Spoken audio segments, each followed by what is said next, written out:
Grandpa's in the paper. War hero Philip Schuyler loses Senate seat to young upstart Aaron Burr.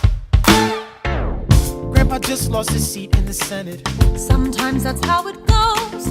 Daddy's gonna find out any minute. I'm sure he already knows. Further down, let's meet the newest senator from New York. New York, our senator. Burr? Since when are you a Democratic Republican? Since being one put me on the up and up again. No one knows who you are or what you do. They don't need to know me, they don't like you. Excuse me? Old Wall Street thinks you're great. You'll always be adored by the things you create. But upstate, wait, people think you're crooked. The Schuyler seat was up for grabs, so I took it. I've always considered you a friend.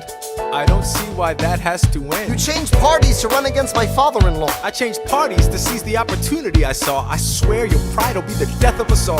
Beware, it goeth before the fall. The issue on the table.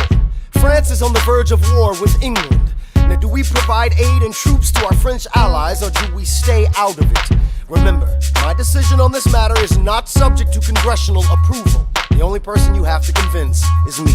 Secretary Jefferson, you have the floor, sir. When we were on death's door, when we were needy, we made a promise, we signed a treaty. We needed money and guns and half a chance. Who provided those funds? France. In return, they didn't ask for land. Only a promise that we'd lend a hand and stand with them if they fought against oppressors. And revolution is messy, but now is the time to stand. Stand with our brothers as they fight against tyranny. I know that Alexander Hamilton is here and he would rather not have this debate. I'll remind you that he is not Secretary of State. He knows nothing of loyalty. Smells like new money, dresses like fake royalty. Desperate to rise above his station. Everything he does betrays the ideals of our nation.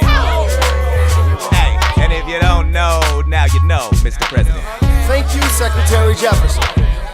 Secretary Hamilton, your response. Come on, let's see it. I would love to hear it. Come on. You must be out of your goddamn mind if you think the president is gonna bring the nation to the brink of meddling in the middle of a military mess. A game of chess where France is queen and kingless. Who signed a treaty with a king whose head is now in a basket. Would you like to take it out and ask it? Or should we honor our treaty, King Louis's head? Do whatever you want, I'm super dead. Enough. Hamilton is right. Mr. President. We're too fragile to start another fight. But, sir, do we not fight for freedom? Sure, when the French figure out who's gonna lead them. The people are leading. The people are rioting. There's a difference. Frankly, it's a little disquieting. You would let your ideals blind you to reality. Hamilton, sir, draft a statement of neutrality. Did you forget Lafayette? What? Have you an ounce of regret? You accumulate debt, you accumulate power, yet in their hour of need you forget. Lafayette's a smart man, he'll be fine. And before he was your friend, he was mine. If we try to fight in every revolution in the world, we never stop. Where do we draw the line? So quick-witted. Alas, I admit it. I bet you were quite a lawyer. My defendants got acquitted. Yeah. Well, someone ought to remind you. What? You're nothing without Washington behind you. Hamilton. Daddy's calling.